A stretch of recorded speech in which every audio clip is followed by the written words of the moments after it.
Bismillahirrahmanirrahim. Alhamdulillahirabbil alamin wassalatu wassalamu ala asyrafil anbiya'i wal mursalin wa ala alihi wa sahbihi ajma'in. Rabbi shrah lana sudurana wa yassir lana umurana wa hlul 'uqdatan min alsinatina yafqahu aqwalana. Allahumma iftah 'alaina hikmataka wanshur 'alaina min khazaini rahmatika ya arhamar rahimin. Wa la hawla wa la quwwata illa billahil aliyyil azim. Wa la hawla wa la quwwata illa billahil aliyyil azim. Wa la hawla wa la quwwata illa billahil aliyyil azim.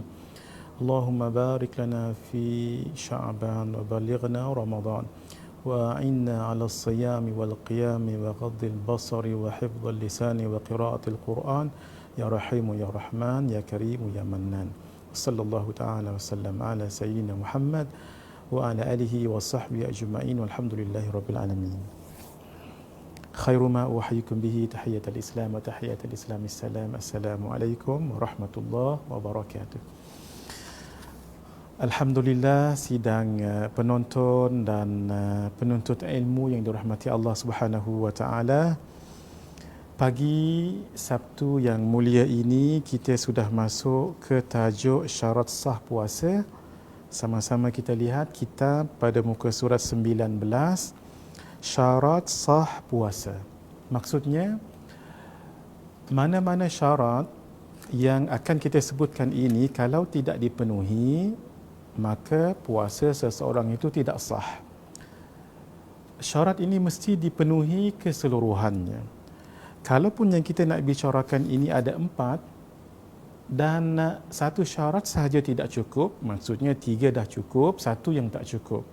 Umpama, dia Islam, dia berakal, dia suci daripada haid dan nifas, tapi dia berpuasa pada satu hari raya puasa umpamanya, maka tidak sah. Sebab syarat yang keempat mesti berpuasa pada hari-hari yang dibolehkan berpuasa. Begitu ya. Baik. Ada 4 syarat sah puasa mengikut kitab kita ini. Dan sebahagian kitab yang lain ada 5 pula. Begitu ya. Jadi dalam permasalahan fiqah itu biasa sahaja. Pertama sekali Islam, yang kedua berakal atau mumayyiz. Ketiga suci daripada haid dan nifas. Yang keempat berpuasa pada hari-hari yang dibolehkan berpuasa. Mari kita lihat satu-satu. Syarat sah puasa yang pertama sekali adalah Islam. Bermakna kalau orang itu kafir, sah tak puasanya? Tidak sah. Kalau dia murtad, sah tak puasanya? Tidak sah. Tapi kalau orang kafir, katalah kawan kita yang bukan Islam, orang China ke orang India ke nak berpuasa, ataupun orang lain, kawan-kawan daripada overseas yang nak berpuasa tapi bukan Islam, ya itu silakan saja sebagai satu latihan untuk dia merasai macam mana yang dikatakan puasa itu. Silakan saja.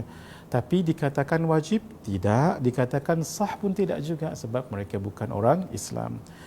Kembali yang pernah saya sebutkan dalam siri-siri pengajian sebelum ini, kenapa Islam?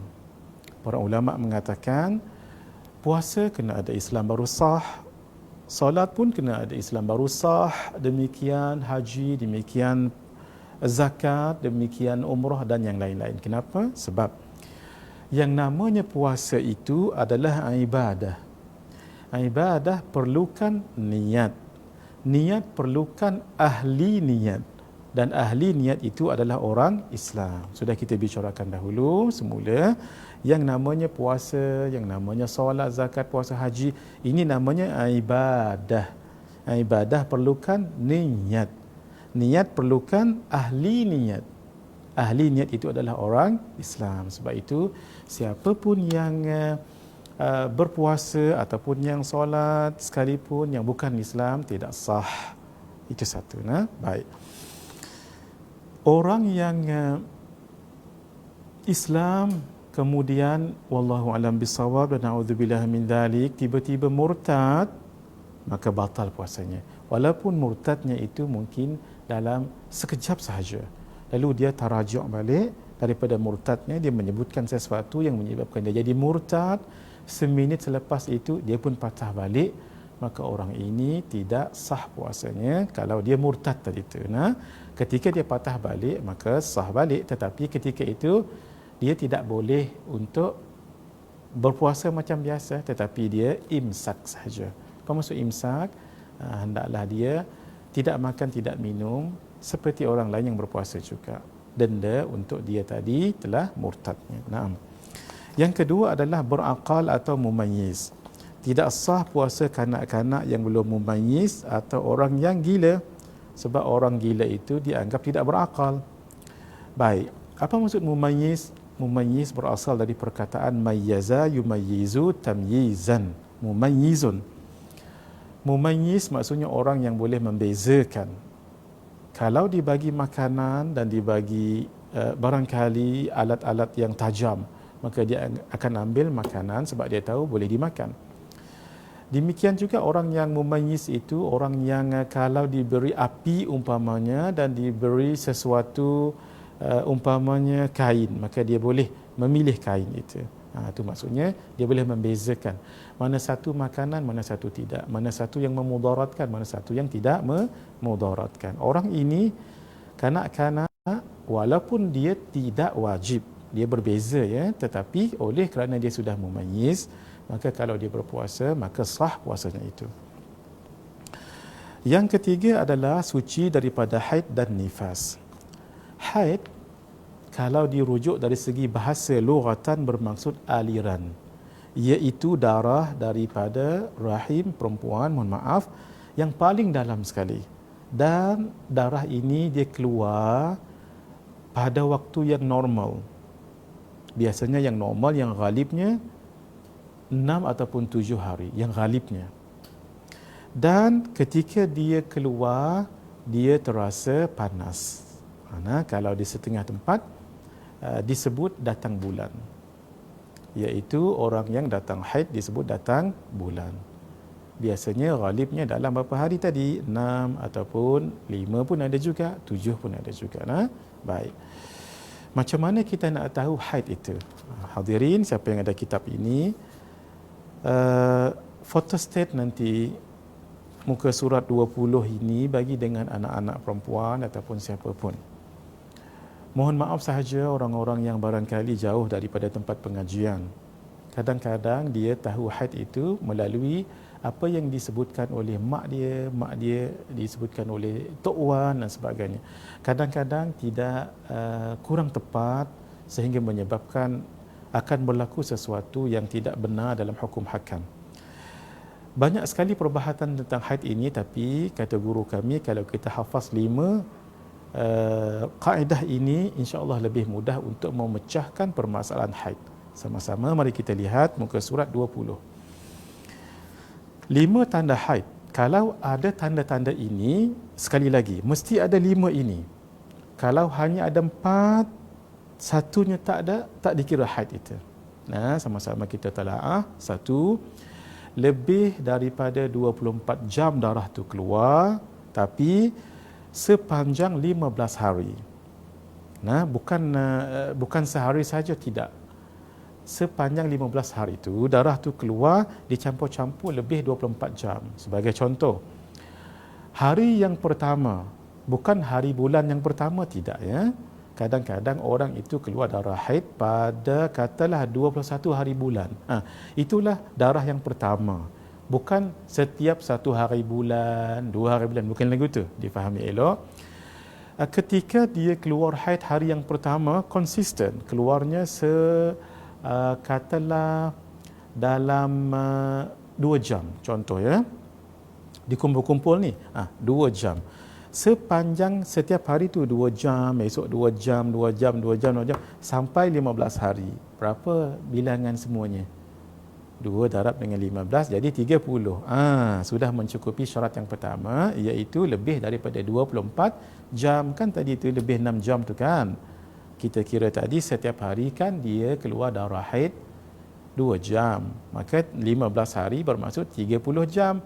Syarat yang pertama hendaklah paling kurang ia keluar 24 jam. Baik, situasi yang lain pula. Anak ini keluar haid setiap hari 1 jam saja. Konsisten. esok 1 jam, esok 1 jam, esok 1 jam. Sepanjang 15 hari, darah itu dikira berapa jam? 15 jam. Apakah memenuhi syarat yang pertama untuk disebut darah haid? Jawabnya tidak. Sebab darah haid itu paling kurang minimum keluarnya dalam masa 15 hari adalah 24 jam. Bermakna darah yang tidak sampai ke situ bukan darah haid, tetapi darah yang sebaliknya, darah istihadah ataupun darah yang fasad ataupun darah yang rosak. Begitu. Hadirin, sangat penting sekali untuk kita memahami kaedah memahami haid ini, sehingga wajib seorang suami mengajar anak dan isterinya yang perempuan, anak-anak yang perempuan, untuk tahu darah haid ini. Kalau tidak, dia tidak tahu, wajib dia belajar. Kalau tidak juga tak mampu, hendaklah datangkan ustaz ataupun ustazah datang ke rumah untuk mengajar anak dan isteri. Kalau tidak mampu juga, boleh hantar mereka ke mana-mana majlis pengajian tentang haid itu, dan termasuk nifas yang lain-lain jugalah. Ini sangat penting hadirin, sebab kalau tidak tahu tentang darah haid, boleh membatalkan solat. Walaupun solatnya itu lengkap dari segi rukunnya, syaratnya, sunatnya, tambah khusyuk lagi, tapi ya Allah, rupanya dalam keadaan haid dia batal. Sebab itu di dalam mazhab kita Syafi'i disebut idza intafa syartu fantafal masyrutu. Bila terbatal syarat, maksudnya syarat tidak dipenuhi, terbatal juga yang disyaratkan. Maksudnya terbatal wuduk. Kenapa terbatal wuduk? Sebab terbatal kerana haid ini, terbatal juga solatnya. Itu jaga-jaga ya. Naam. Itu belum lagi dalam perbahasan nanti bab haji. Nanti melakukan umpamanya tawaf dalam keadaan haid ataupun dalam keadaan tidak berwuduk, dah balik ke Malaysia dah ni. Kan panjang lagi ceritanya ni. Sebab itu jangan ambil ringan dalam perkara-perkara fiqh ini. Satu. Kita ulangi balik. Syarat pertama nak jadi haid, hendaklah darah itu dikumpul-kumpul dalam masa 15 hari lebih daripada 24 jam. Kurang daripada itu bukan darah haid, itu namanya darah istihadah. Lebih daripada itu baru satu ciri haid, belum lagi tentu. Kena lihat yang kedua pula. Yang kedua, muka surat 20, tidak lebih daripada 15 hari dan malam dia. Katalah tadi konsistennya keluar berapa jam tadi? Keluarnya adalah 2 jam. 2 jam, 2 jam, 2 jam.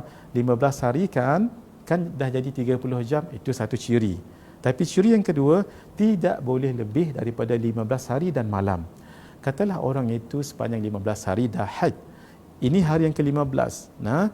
Yang malam tu, itu juga dipanggil darah haid. Sepanjang 1 sampai 15 hari ini dan malamnya, mana-mana darah yang keluar itu namanya darah haid. Masuk saja esok harinya yang ke-16, itu bukan darah haid, itu namanya darah istihadah. Setelah melengkapi poin yang pertama tadi, syarat yang pertama tadi, boleh ya. Jadi termasuk perbahasan dalam ciri yang kedua ini, mana-mana darah yang keluar. Contohnya orangnya sebegini, haidnya tidak teratur. Dia keluar darah haid 3 hari. Kemudian bersih 3 hari. Kemudian keluar lagi 3 hari. Kemudian keluar bersih lagi sehari, keluar lagi sehari. Ingat lagi semula ya. Keluar darah haid 3 hari. Kemudian bersihnya berapa hari? 3 hari. Dah 6 hari dah kan? Keluar lagi darah 2 hari. Berapa dah? 8. Tolong ingat ni Ustaz Syafi'i, saya lupa. Kemudian bersih dia 2 hari. Berapa? 10. Kemudian 10 tadi kan, keluar lagi darah 2. Kemudian baru bersih. Kemudian baru jumpa 15. Kita nak habaq hak ni ya. Mana-mana darah yang keluar dalam masa 15 hari dan malam tu dipanggil darah haid. Maka tidaklah mengapa kalau dia tidak solat sekalipun. Kalau dia tidak berpuasa sekalipun. Boleh ya? Itu syarat yang kedua. Apakah itu sudah pasti darah haid? Belum lagi, sebab dia masih cukup 5 syarat ini. Ini kena hafal ni sepatutnya. Yang ketiga, kita baca dulu, hendaklah didahului 15 hari bersih di antara 2 darah haid. Begini ya. Haid yang pertama dengan haid yang kedua mesti senggang ini 15 hari. Mesti. Kenapa rahsia 15 hari? Sebabkan syarat kedua tadi kita bagi tahu, haid yang paling panjang berapa hari? 15. Masuk yang ke-16 walaupun keluar darah, itu dipanggil darah haid ke tidak? Tidak, sebab ia lebih daripada 15 hari dan malamnya itu. Sebab itu nak datang ke haid yang kedua, haid yang pertama ni nak sampai ke sini mestilah ini bersih 15 hari. Haid pertama, kemudian nak sampai ke haid yang kedua mestilah darah tu bersih 15 hari. Kalau tidak dikira darah haid. Baik. Kita bagikan permisalan sebegini. Seorang itu telah suci daripada haidnya. Dia haid, katalah kita ambil 6 hari. Haid 6 hari. Sudah dipastikan hari yang ketujuh, diambilnya kapas, letak di situ, dilihatnya memang tidak ada lagi darah. Kalau ada darah yang kekuning-kuningan itu darah haid itu masih lagi tu, tak habis lagi. Baik. Memang dipastikan daripada setelah haid tadi itu, hari ketujuh seterusnya itu dianggap sebagai hari sudah suci.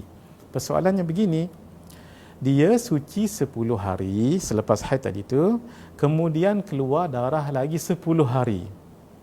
Macam mana kita nak hukumkan darah yang 10 tu? Kembali kepada rumus yang ketiga tadi tu.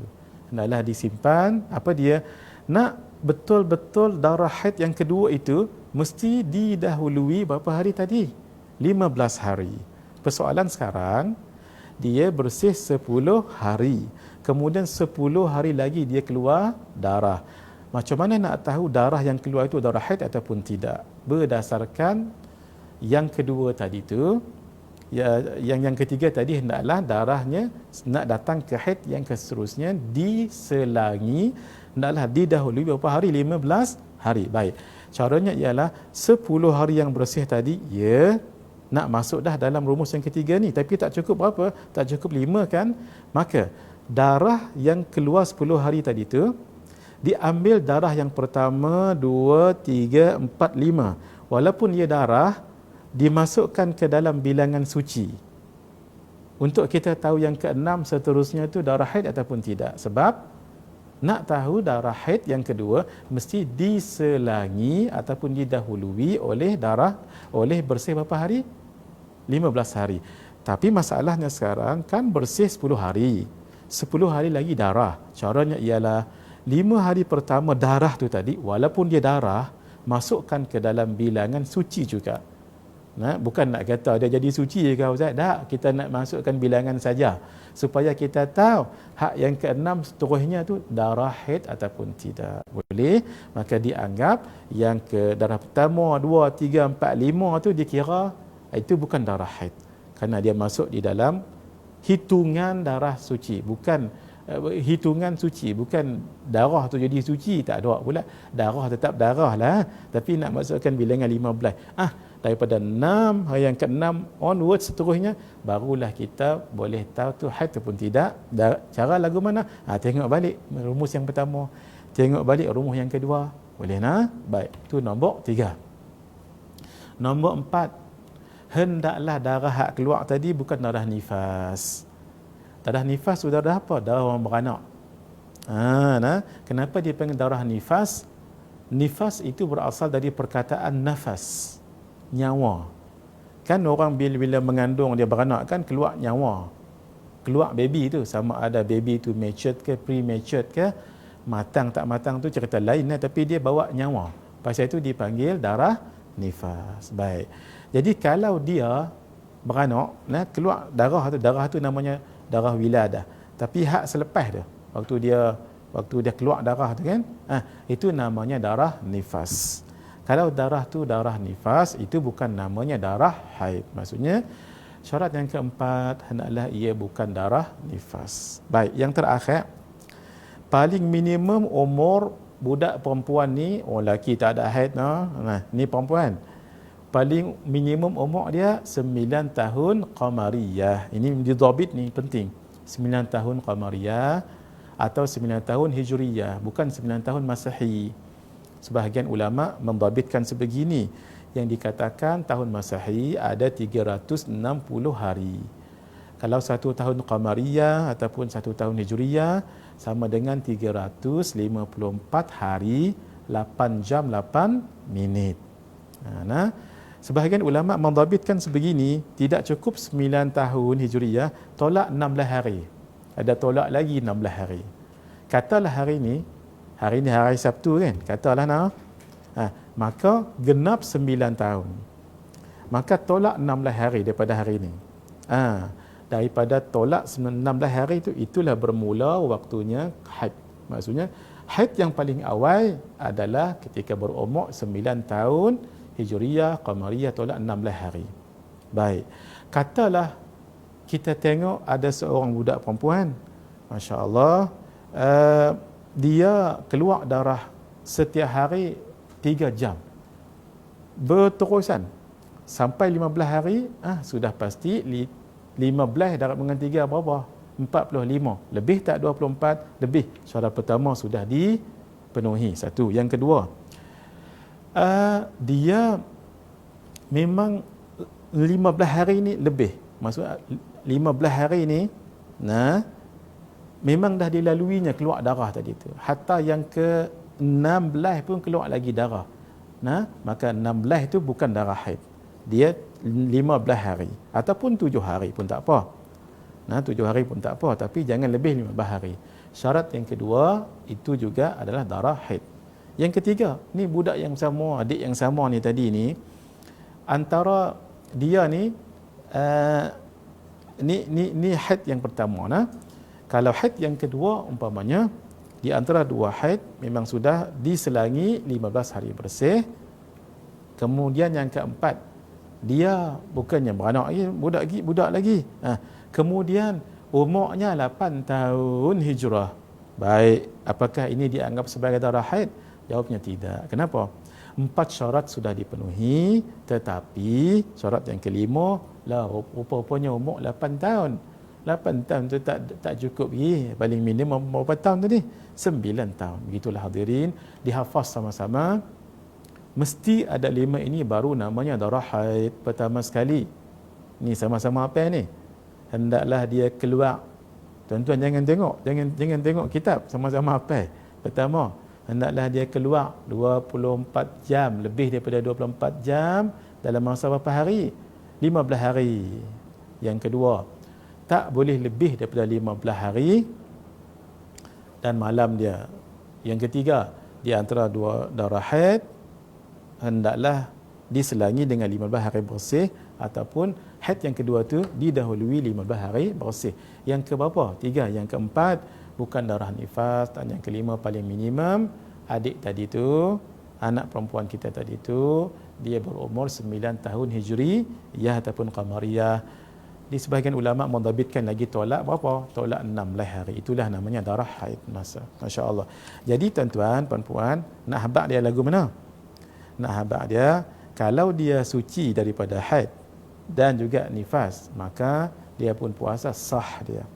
Tapi kalau dia tengah haid lah ni baru pukul 12 tadi haid, nak pederah juga, maka tidak boleh, sebab dia sudah tidak termasuk di dalam perkara yang mengesahkan puasanya itu. Baik, mari kita lihat yang terakhir hari ini ialah berpuasa pada hari-hari yang dibolehkan berpuasa. Hak ni kena patah balik bila? Muka surat berapa? Muka surat 7. Mai sama-sama muka surat 7 supaya tuan-tuan ada semua. Jangan satu-satu ya. Kena setiap muka surat ada. Senang bila kita nak patah balik, nak tengok ada. Mai kita tengok. Bila yang kata hari-hari yang dibolehkan berpuasa. Semua hari dekat tang ni, kecuali hari apa? Yang haram. Mai kita tengok yang haram. Kita nak cerita hari-hari saja, hari-hari saja. Mari kita tengok hak bawah sekali. Hari pertama, Aidil Fitri. Hak tu tak boleh nak puasa. Yang kedua, hari raya Aidil Adha. Hari raya hari raya Korban. Kita sebut hari itu antara amalan yang baik yang dilakukan dan puasa sunat juga 10 hari pertama bulan Dhul Hijjah. Bukankah 10 Dhul Hijjah tu jadi hari raya? Maksudnya 10 hari pertama Dhul Hijjah tidak termasuk hari raya. Lagu tu nah, supaya jangan takut nanti hari raya pun puasa walaupun disebut 10 hari pertama Zulhijjah. Baik. Yang ketiga, hari-hari tasyrik. 11, 12, 13. Itu hari-hari tasyrik. 11, 12, 13. Hari-hari tasyrik. Nah, apa maksud hari-hari tasyrik? Jangan tasyrik lepas hari raya Kurban itulah. Disebut tasyrik kerana waktu duhanya itu memancar cahaya. Sebab itu disebut tasyrik 11, 12, 13. Jangan bertukar 13, 14, 15. Ini hari-hari bid ataupun hari-hari putih. Nah, sebahagian ulama menambahkan lagi separuh kedua Syaban, tetapi tidak mutlak. Kita dah sebut siapa yang selalu puasa Isnin dan Khamis, nah selalu setiap banyak tahun dah dia buat, termasuk esok hari Syak, nah mohon maaf, separuh kedua Syaban, boleh tak dia puasa? Hukumnya boleh. Yang kedua, orang yang nak mengqadakkan puasanya ataupun orang yang berpuasa wajib, puasa nazar, puasa kafarah, puasa membayar fidyah yang dia tidak boleh lakukan sembelihan ketika dam di waktu mengerjakan haji ataupun umrah, itu dibolehkan. Baik. Dan hari-hari Syak. Hari Syak itu pada hari 30 Syaban juga tidak boleh kecuali yang kita sebutkan tadi itu. Baik. Selain daripada hari itu, maka silalah berpuasa. Maka kalau dia berpuasa pada hari yang dibolehkan berpuasa, maka sahlah. Sebab itu disebut di sini syarat sah yang keempat, berpuasa pada hari-hari yang dibolehkan berpuasa. Naam. Hadirin, masya-Allah, sudah kita sampai selesai perbahasan kita tentang syarat sah puasa. Kita akan berehat sekejap dan sekejap lagi kita akan sambung pada jawab soalan pula insya-Allah. Nah, hadza wabillahi taufiq wal hidayah. Wassalamualaikum warahmatullahi wabarakatuh.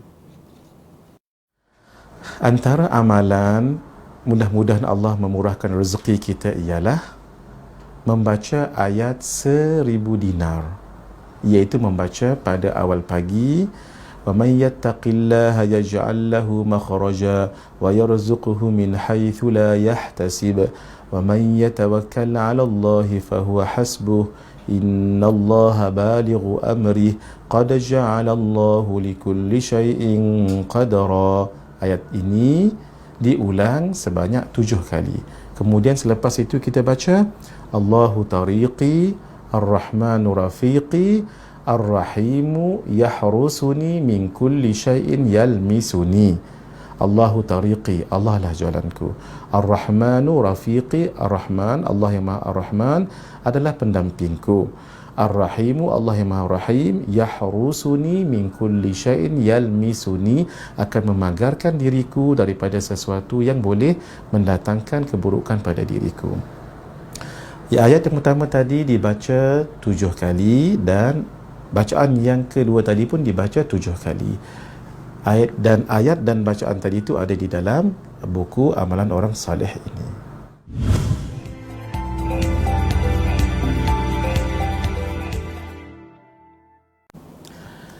Assalamualaikum warahmatullahi wabarakatuh. Alhamdulillah, hadirin sidang penonton yang budiman yang dirahmati Allah Azza wa Jalla.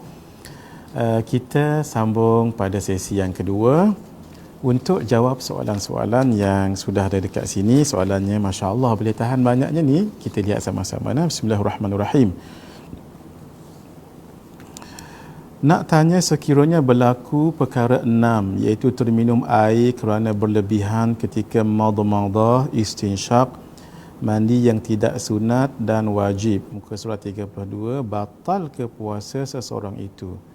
Jadi wajib imsak dan ganti puasa ke? Nah, soalannya sangat bagus. Kita sudah sebut bermadmadah, berkumur ketika berpuasa boleh, istinsyaq pun ketika berpuasa boleh, mandi sunat dengan mandi wajib pula dah. Nah, mandi wajib kan orang mungkin malam tu dia berpuasa hari tu kan dia mandi wajib, tapi jangan berlebih-lebihan, silakan sahaja. Yang dikatakan berlebih-lebihan begini, seseorang itu contohnya dia berkumur. Kita kumur kan biasa je, ambil air Gitu je kan. Tapi kali tu entah lagu mana makanan lekat ke gigi ke lagu mana dia kuat sangat.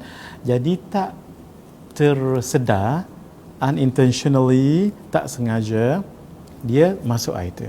Hukumnya batal. Kenapa? Sebab dia sudah meletakkan dirinya ke dalam keadaan boleh membatalkan puasa. Kenapa? Dia sudah range tu, dia sudah berkumur-kumur, terlalu menekan sangat, berlebih-lebihan sangat. Lain kalau sebegini, contoh saja. Dia berkumur dalam kumur yang biasa, tiba-tiba termasuk air. Sah, dia tidak sengaja. Kali kedua, ketika berkumur lagi, Masya Allah, masuk lagi air. Sah sebab dia tak sengaja. Kemudian kali ketiga berkumur lagi, masuk lagi ayak. Sah, dia tak sengaja. Tapi ketika dia berkumur kali yang keempat, masuk air tak sengaja, batal. Kenapa? Sebab basuhan yang keempat itu tidak perlu. Itu yang saya maksudkan. Dia telah meletakkan dirinya dalam keadaan yang sangat bahaya. Sama macam tadi. Berkumur silakan. Tetapi dia berlebih-lebihan, termasuk air, batal. Sama juga istinsyaq. Apa soalannya tadi? Mandi pun sama. Batal ke puasa seseorang itu? Ya, hukumnya batal. Wajib imsak? Tidak wajib imsak. Dan ganti puasa, ya, sudah pasti sebab dia telah batal puasanya. Maka dia akan ganti puasanya bila? Nanti selepas daripada Ramadan. Soalan daripada saudara Muhammad Arif dari Melaka. 3 soalan, situasi yang sama. Saya masih tak faham lagi dalam bab niat, dalam siri keempat, dalam was-was atau tidak yakin. Contohnya, saya berpuasa qada pada hari biasa. Saya terlupa untuk niat awal 1/3 atau 1/3 kedua, atau waktu fadilah, atau waktu afdal. Dan ketika makan sahur pun saya terlupa. Masya Allah. Mungkin saya terlalu terleka dengan urusan dunia. Ya Allah, mudah-mudahan Allah jangan lekakan kita dengan urusan dunia. Semoga Allah mengampuni saya dan kita semua, amin. Jadinya saya berniat ngam-ngam waktu subuh. Contoh waktu subuh 6:03 pagi, pukul 6:03 itulah saya berniat. Bermakna saya baru nak niat sudah azan. Allah, dah azan pula. Tu.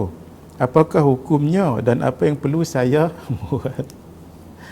Apabila yang dikatakan puasa itu adalah menahan diri daripada makan dan minum dan melakukan hubungan badan dengan suami isteri bermula daripada waktu maghrib, bermula daripada waktu subuh sehingga waktu maghrib. Yang kata niatnya bermula daripada maghrib sampai ke subuh. Maksudnya bila dah masuk subuh, bermulalah puasa. Jadi kalau kita berniat ketika waktu subuh, maka tidak sah niat kita sebab dianggap sudah memasuki hari berpuasa. Dalam soalan ni tadi ni, kalau seminit sebelum ke, setengah minit sebelum ke, sah lagi. Tapi kalau saja bunyi suara azan, baru time itulah berniat, maka hukumnya tidak sah. Sebab kita betul-betul dah masuk kawasan, tak boleh berniat lagi. Itu untuk mazhab apa tadi? Untuk mazhab kita Asy-Syafi'i. Saya sebutkan ini juga supaya kadang-kadang ada orang di luar sana mungkin belum faham ataupun belum jelas. Untuk mengelakkannya macam mana? Saya tidaklah mengajar untuk berlepas diri, tidak ya. Tetapi kalau ia betul-betul berlaku, kita bukan biasa pun, cuma terlupa, maka ada satu jalan, iaitu kita mengikut mazhab Hanafi.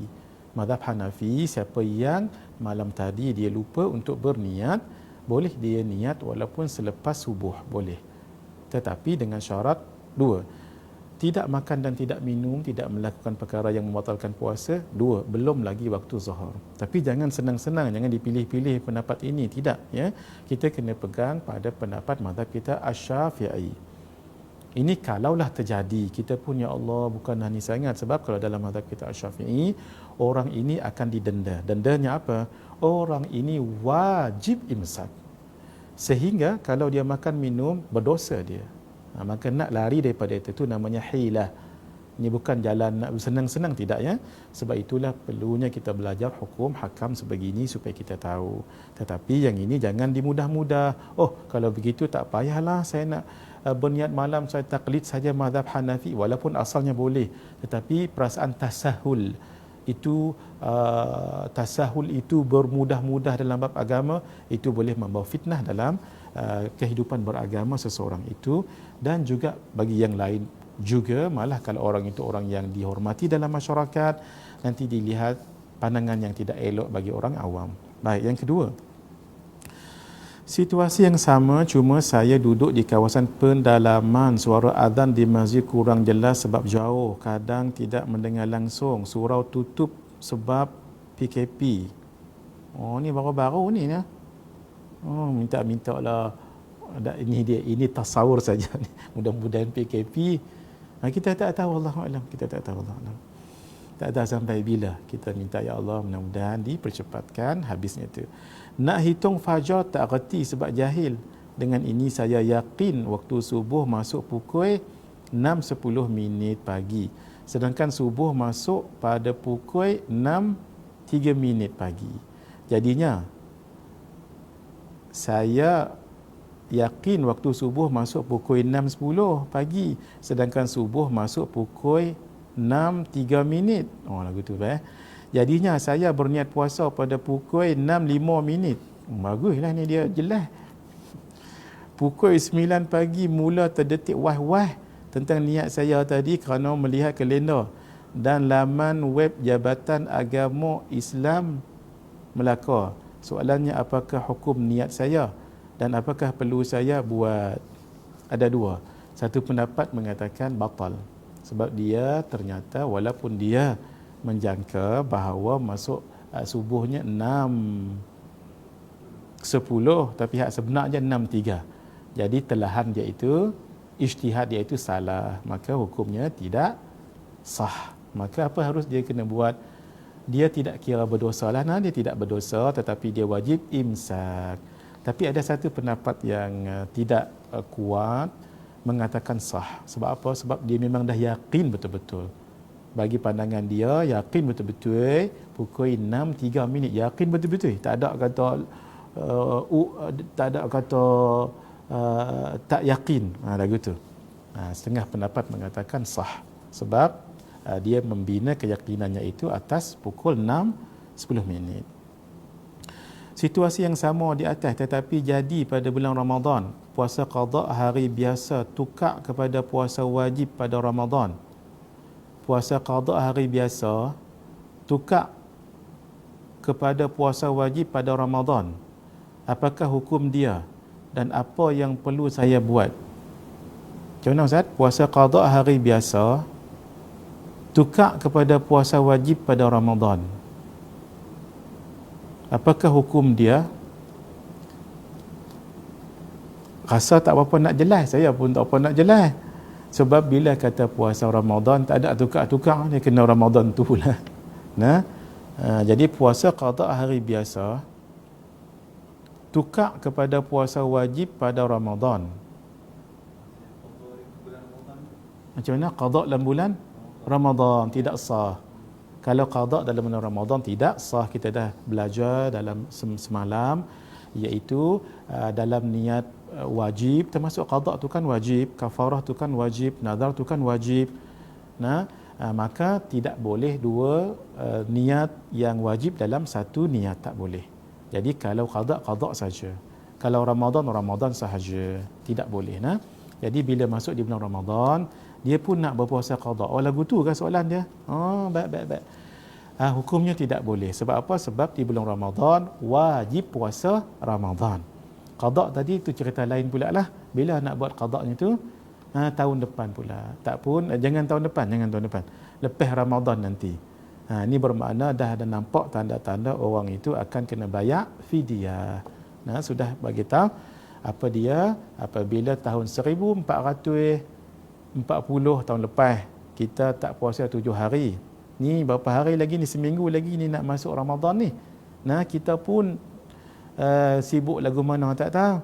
masuk 1441, maka dia akan kena bayar fidyah berapa cupak? 7 cupak, dan dia kena qada berapa hari? 7 hari. Katalah pada tahun depan 1442, sama lagi dia ghaflah, dia lagu mana tak tahu, dia tak dan lagi nak qada 7, tapi 1441 ni kira kemas. Nak jadi lagu mana? Dia kena qada 7 hari saja, tak bertambah, tetapi cupaknya bertambah tak? Bertambah. Daripada 17 naik kepada 14. Demikianlah akan bertambah 7 hari, 7 hari dan seterusnya. Baik, terima kasih Ustaz sama-sama. Saya Nazri daripada Kelantan. Saya nak tanya, bolehkah Ustaz jelaskan balik tentang fajar sadiq dan fajar kadhib? Adakah fajar sadiq itu dikira subuh? Jawabnya ya. Fajar kadhib 20:15, lebih kurang 10 minit lagu tu sebelum waktu subuh betul-betul.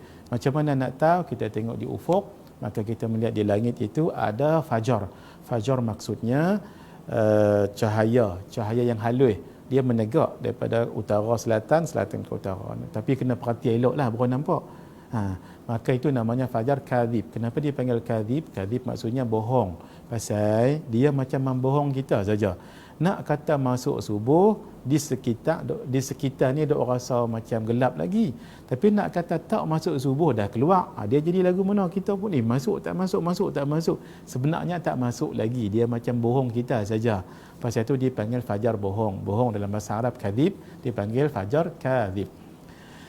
Selepas itu dalam 10 minit 15 minit, itulah maksudnya azan subuh. Cuba tengok bila azan subuh, kalau rajin perhatilah tengok kat luar, dia akan melintang. Fajar tadi dia daripada atas, dia melintang lagu ni. Daripada timur ke barat, barat ke timur. Bila kita tengok jam, exactly, betul-betul masuk waktu subuh, betul-betul. Sebab itu dipanggil fajar betul, fajar benar. Benar tu namanya sadiq. Sebab itu dipanggil fajar sadiq, sudah benar-benar betul-betul masuk subuh. Sebab itu dipanggil fajar sadiq. Jawapannya ya, dikira waktu subuh. Kenapa bagi sebahagian ulama meletakkan orang yang berpuasa sebahagian daripada rukun puasa, sedangkan dalam ibadah lain seperti solat dan haji tiada pula orang yang beribadat itu dikira sebagai rukun? Ya betul. Itu sekadar khilaf di kalangan ulama. Kebanyakan kitab tidak menyebut orang yang berpuasa itu sebagai rukun yang ketiga, tidak. Tapi yang meletakkan rukun itu pula punyai dalilnya, punyai alasannya ialah qiyas kepada jual beli. Kalau kita nak berjual beli, dia mesti ada penjual, mesti ada pembeli, kemudian barangnya, kemudian ada akadnya. Jadi mesti ada orang yang jual tu. Kalau tak, lagu mana dia nak jual beli? Lagu itulah juga. Yang namanya puasa itu mesti ada orang yang berpuasa. Kalau tak ada orang puasa, tak nama puasa. Itu alasan yang disebutkan oleh ulama-ulama yang meletakkannya. Itu perkara khilaf sahaja. Ini soalan tak ada nama. Adakah fidyah berganda selagi belum puasa qada? Adakah fidyah berganda selagi belum qada puasa, walaupun untuk tahun yang dia tinggal itu dia sudah bayar fidyah? Sebagai contoh, 2010 dia tak puasa disebabkan mengandung, dan selepas raya tahun itu dibayar fidyah, tapi sampai sekarang masih belum qada puasa itu. Soalan ni soalan yang bagus. Dia sudah bayar fidyah, ya, tetapi dia belum qada. Jawabnya ialah dia wajib qada.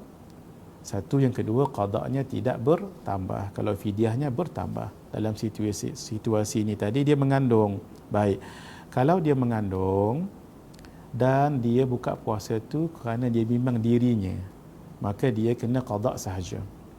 Ataupun dia bimbang pada dirinya dan dia risau juga pada anaknya dua, dia kena qada sahaja. Tapi once dia hanya bimbang kerana anak yang dikandungnya itu, dia kena dua. Satu, dia kena qada dan dia kena fidyah. Nanti kita akan bahaskan ini pada tajuk-tajuk akan datang, insya-Allah. Kalau kita bayar zakat fitrah dengan duit taklid mazhab Hanafi, maka adakah kita mesti niat taklid masa nak bayar, dan adakah kita boleh ikut sukatan gantang mazhab kita atau kena ikut gantang mazhab Hanafi? Bagus soalan ni. Jadi kita di Malaysia ini kebanyakan negeri mengikut mazhab Hanafi. Mengikut mazhab Hanafi iaitu nilainya itu. Tidak semestinya beras ataupun bahan asasinya itu. Jadi nak bayarnya itu mengikut mud yang macam mana? Mengikut mazhab Asy-Syafi'i kita. Contohnya satu mud beras itu harganya, kita ambil mudah-mudah kira ya, katalah RM3. Kita bayar RM3 sajalah. Gitu. Boleh ya? Naam. Hadirin, mari kita lihat yang seterusnya daripada Ashraf KL. Sempena PKP ini kita semua akan melakukan tarawih berjamaah bersama dengan keluarga masing-masing. Soalan saya, boleh atau tidak seseorang imam tarawih dalam keluarga yang bukan hafiz Al-Quran sepenuhnya menjadi imam sambil memegang Al-Quran untuk melihatnya, seolah-olah bacaan surah ketika tarawih itu dia nak aura tarawih di masjid itu ada. Dia baca ikut muka surat, by muka surat. Jawabnya boleh. Ni adik Ashraf. Tapi paling bagus kalau bawa Quran itu dia boleh mengganggu, nanti konsentrasi kita terganggu, sebab nanti bila kita pegang kemudian nak letak lagi, kena letak atas bantal lagi, pastikan muka suratnya sama lagi, maka lebih baik kita letak Al-Quran di hadapan kita itu. Belilah Quran yang besar sedikit dan untuk kita baca. Hukumnya boleh sama ada dipegang ataupun sama ada di hadapan. Itu hukumnya dua-dua boleh, tetapi sudah pastilah dari segi kekhusyukan itu kurang. Bila kekhusyukan itu kurang, maka pahalanya juga jadi kurang. Tapi yang kita bahaskan ini adalah boleh ataupun tidak boleh. Jawabnya adalah boleh. Sekarang ini boleh bawa mushaf, bawa telefon, tapi takut-takut dilihat oleh orang yang jahil seperti bermain-main, maka seeloknya tak payah bawa handphone. Walaupun hukum asalnya boleh, iaitu kita pegang handphone dengan menggerakkan jari drag sebegini kan, maka hukum asalnya boleh. Tetapi kalau bawa Quran itu lebih bagus, lebih dekat dengan Al-Quran, hati kita, ataupun diletak di hadapan sahaja yang Quran besar itu, mushaf yang besar itu. Soalan seterusnya, seseorang yang mengalami masalah kerosakan buah pinggang dan sekarang melakukan dialisis. Dialisis iaitu dengan kaedah CAPD, cuci menggunakan air yang dibekal oleh pihak hospital 4 kali sehari. Ini perlu buat setiap hari berterusan sehingga akhir hayat. Soalan saya, Ustaz, puasa dia macam ni kerana proses air yang keluar dan masuk melalui tiub yang dipasang di bahagian perut. Begini ya pada asal. Nanti kita akan bicarakan esok hari Ahad, kita akan bicarakan permasalahan ini. Dalam mazhab kita Asy-Syafi'i, mana-mana sesuatu yang ain yang masuk daripada manfadh maftuh, rongga yang terbuka yang boleh menyampaikan kepada jauf. Jauf itu adalah perut. Maka hukumnya batal. Apa dia rongga yang terbuka? Iaitu pertama mulut, hidung, telinga, mohon maaf, kemaluan depan dan kemaluan belakang. Itu namanya manfadh yang terbuka. Kalau dari segi liang-liang roma umpamanya, itu bukan manfadh yang terbuka. Sama juga perut yang ditebuk, itu bukan manfas yang terbuka, tapi yang ditebuk. Kalau ikut ini, maka hukumnya sah, sebab dia bukan masuk daripada manfas yang terbuka. Itu satu. Yang kedua, perbahasan juga ulama mengatakan, kalaupun bukan daripada manfas yang terbuka, dengan jarum suntikan sekalipun, kalau jarum itu masuk melalui sini, ini bukan manfas yang terbuka ni, bukan ruang yang terbuka ni, rongga yang terbuka, tapi yang dimasukkan itu adalah contohnya suntikan yang bawa seperti makanan, seperti glukos yang dia boleh masuk ke perut, nanti dia akan jadi suatu yang mengenyangkan, maka sebahagian ulama juga mengatakan itu batal kerana ilahnya tadi sudah sampai ke jauf, sudah sampai ke perut dan dia boleh mengenyangkan. Adapun yang ditanya di sini, ini air je kan, dia proses dialisis saja kan. Nanti kita akan bicarakan lebih panjang kalau berbekam umpamanya mengeluarkan darah. Nah, itu tidak mengapa. Termasuk juga memasukkan darah itu tidak mengapa. Itu kita akan bicarakan nanti. Buat masa ini hukum yang kita bicarakan tadi pada perbahasan yang membatalkan itu tidak membatalkan puasa. Ini Masya Allah agak panjang dan Muhammad Nazrin Perak, Masya Allah. Nah, ini sangat detail, Masya Allah. Terima kasih. Ini Nazrin senang kita nak rujuk sebab beliau tulis kat sini pada muka surat sedemikian. Nah, ini menunjukkan saudara Muhammad Nazrin kita, Masya Allah, sangat teliti dan bertanya memang pada perkara yang kena pada perbahasan kita, ya. Mari kita lihat soalan beliau. Saya ada beberapa persoalan berdasarkan kitab ringkasan fiqh puasa ini. Baik. Pada muka surat 5, nanti kita rujuk, ya. Diceritakan tentang perihal puasa para nabi terdahulu. Adakah yang disebutkan itu adalah puasa yang dikerjakan oleh para nabi itu sahaja atau disyariatkan untuk umatnya sekali? Zahirnya pada dirinya sahaja, para nabi dan rasul yang kita sebutkan dahulu sahaja, bukan pada umat dia. Pada muka surat 6 disebutkan tentang puasa di awal permulaan Islam yang mana selepas solat Isya atau tertidur tidak boleh lagi untuk makan dan minum. Adakah tiada sahur pada awal pensyariatan puasa? Jawabnya ada sahur. Tapi masalahnya kalau tidur, yang itu je masalahnya. Sahur tu silakan, tapi yang tidur tadi tu, di awal permulaan Islam, orang tu lepas makan iftar umpamanya, ya, kemudian dia tertidur. Lepas dia bangun tidur tu tak boleh lagi dah makan, minum bersama dengan isteri dan perkara-perkara yang boleh kita buat dengan menghabiskan makanan. Hatta sahur pun tak boleh juga. Sampai bila? Bertahanlah dia sampai bila? Sampai maghrib. Masya Allah. Itulah Allah Azza wa Jalla bagi kita keringanan syariat Nabi ini, tidak ifrat, tidak tafrit, tidak terlalu longgak dan tidak terlalu ketat. Nah, dia sangat fleksibel. Alhamdulillahirabbil alamin. Inilah yang disebutkan dalam istilah al-murunah. Al-murunah itu sangat fleksibel, tidak perpetual, tidak unchangeable. It could be a change in accordance to the situations and needs. Baik, soalan yang ketiga, pada muka surat ke-7 disebutkan antara puasa-puasa sunat adalah pada 28, 29, 30 ayyamus sud, ya, pada setiap bulan. Ayyamus sud ni maksudnya hari-hari hitam, hari-hari gelap. Kenapa? Kerana bulan pada malam-malam 28, 29, 30 ni malam tu bulannya tak bercahaya sangat, sebab tu dipanggil hari-hari sud. Kenapa? Hari-hari yang malamnya itu cahayanya tidak kuat ataupun tidak bercahaya. Soalan, bagaimana pula jika bulan berkenaan hanya ada 29 hari sahaja? Masya Allah. Adakah boleh berpuasa ayam musud pada 27, 28, 29? Bagus soalan ni, Masya Allah. Di dalam kitab Sabilal Muhtadin Littafaqquh fi Amriddin ada dua cara. Pertama, hendaklah dia berpuasa tumpang satu hari bulan yang seterusnya. Contoh, ya, contoh. Bulan ini cuma 29, kan dia mula puasa berapa? 28, 29 kan? Sepatutnya berapa? 30. Masalahnya bulan ini hanya berapa? 29.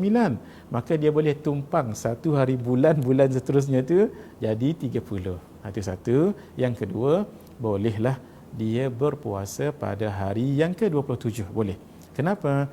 Sebab ada bulan-bulan ya ayam musud ni setengah bulan 28, setengah bulan 27. Maka ihtiyatan dia berpuasa pada 27. Ada dua caranya. Boleh, ya? Yang pertama sekali, dia berpuasa 28, 29. Tengok-tengok memang habis dah bulan tu. Tumpanglah hari pertama bulan yang baru tu, dia berpuasa juga dengan niat puasa hari Sud, walaupun hari itu sebenarnya satu hari bulan tu ya. Yang kedua, dia berpuasa 27 tidak mengapa, sebab ihtiyatan, berhati-hati, sebab ada bulan yang tak tahu 28 ke, jadi Sud yang pertama ayam Sud yang pertama, yaum Sud yang pertama, apakah 27 ke? Elok-elok ambil 27 dulu. Baik. Tadi disebut di dalam kitab Sabilal Muhtadin litafaqquh fi amrid din. Pada muka surat 7 juga disebutkan tentang sunat berpuasa pada Ayyamul Bid. 13, 14, 15 hari bulan. Bagaimana pula hukum berpuasa pada 15 Zulhijjah? Kerana ia bertembung antara Ayyamul Bid dan hari Tasyrik. Hari Tasyrik 3 je, iaitu 11, 12 dan 13. Nah, barangkali adik kita ada sedikit mungkin terlepas pandang. Sebenarnya 15 hari bulan bukan hari Tasyrik. Hari Tasyrik adalah 11, 12 dan 13. Nah, pada muka surat 7 juga dinyatakan bahawa makruh berpuasa pada hari Jumaat sahaja tanpa diganding dengan Khamis atau Sabtu. Betul, kecuali memang hari itu jatuh pada hari Jumaat. Contoh ya, puasa Yaumul Arafah jatuh pada hari Jumaat. Kita pun puasa pada hari Jumaat sahaja. Itu dibolehkan kerana memang jatuh puasa tertentu pada satu hari itu saja. Apakah hukum jika kita berpuasa pada hari Sabtu dan Ahad saja? Contohnya Jumaat tidak berpuasa, ya, Sabtu berpuasa dan Ahad berpuasa. Boleh. Yang tak bolehnya Sabtu sahaja. Tak boleh. Dia tak puasa Jumaat, dia puasa Sabtu, dia tak puasa Ahad. Itu makruh. Sebab seolah-olah mengikut orang Yahudi yang memuliakan hari Sabtu. Ataupun hari Ahad sahaja. Jumaat tak puasa, Sabtu tak puasa, Ahad puasa, Isnin tak puasa. Hukumnya makruh juga. Sebab seolah-olah mengikut orang Nasrani, orang Nasara yang membesarkan hari Ahad. Jadi macam mana nak supaya jangan makruh? Gembarkan. Sabtu tu, gembarkan Jumaat Sabtu atau Sabtu Ahad. Untuk hari Ahad, Sabtu Ahad ataupun Ahad Isnin. Baik. Pada muka surat 12, Ustaz ada menerangkan cara bacaan yang lebih tepat pada kalimah Ramadan, iaitu dengan kasrah. Boleh tak Ustaz terangkan juga i'rab pada kalimah ghadin? Bolehkah ia dibaca dengan ghadan yang di-i'rab sebagai zaraf zaman? Masya Allah. Ni Ustaz ni barangkali ni Ustaz Nazrin, sebab benda-benda sebegini diketahui oleh orang-orang yang ada mengaji bahasa Arab, ya. Baik. Sudah kita jelaskan bacaan yang paling tepat adalah nawaitu sauma ghadin an ada'i faradhi syahri ramadhani, bukan ramadhana. Sebab ramadhana tu, Ramadan ni dia akan sebab dia nanti dia diidhafahkan kepada isim selepasnya, itu hadhihi sanah. Walaupun dia isim ghair munsarif, sebab dia dalam keadaan mudhafun ilaih. Itu satu. Kenapa radin pula? Kenapa tidak radan? Sama juga. Jadi kita katakan dalam niat kita tu lafaznya nawaitu sauma ghadin. Jadi sauma ghadin, berpuasa pada esok. Dia jadi mudhafun ilaih. Sebab boleh juga disebut yaumul ghaddi, yaumu al-ghaddi, tapi ini saumu ghadin, tidak digunakan dengan alif lam ma'rifah, tapi digunakan nakirah, dia menjadi mudhafun ilaih. Jadi sauma ghadin. Kalau kita kata yaumu al-ghaddaka al-ghaddi, yaumu al-ghaddi, di situ jadi mudhafun ilaih. Soalan yang terakhir, ya, ini pun dah akhir kita. Pada muka surat 27 disebutkan makanan yang lebih utama. 27, Masya Allah. Ni saudara Nazrin kita ni advance ni. Itu yang saya kena buka jugalah pasal kita tak mengaji lagi. Disebutkan makanan yang lebih utama daripada ketika berpuasa adalah ratab, kurma basah. Adakah kurma ajwa termasuk ratab atau tamar kering? Memang betul. Ratab ni adalah kurma yang basah. dia berwarna coklat-coklat, kuning-kuning sedikit. Kalau yang berwarna hitam-hitam, yang berwarna coklat pekat, itu disebut sebagai kurma.